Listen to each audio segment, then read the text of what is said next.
بسم الله الرحمن الرحیم.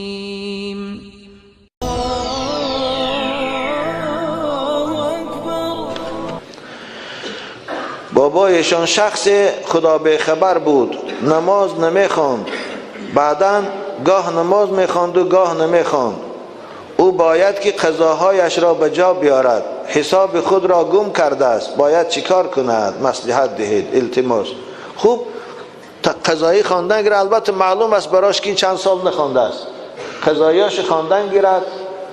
یک سال و 2 سال قضاییش که خواند شد، به گمانش بیاد که قضایی هم بود شدگی است، یا شاید بعضش مونده باشد، این صورت باقی مانده قضایی هایی که شبهه دار است که آیا بود شده است یا نه، اونها را هر 4 رکعت به سوره خواند.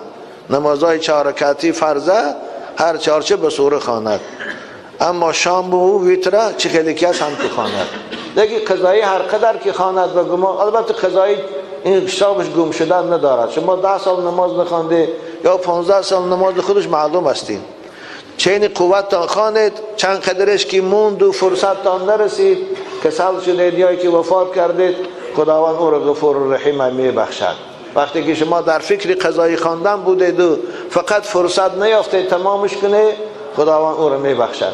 لیکن خدا نمازخوان شده و قضایی ها را پروا نکرده، به یاد و تم نرسید، باری هم برای نمازهای قضایی فکر نکردی، غم نخوردی، آب دیده نکردی، این صورت بدان که خدا برای اون نماز قضایی پگم من شما را مؤاخذه سخت میکنه.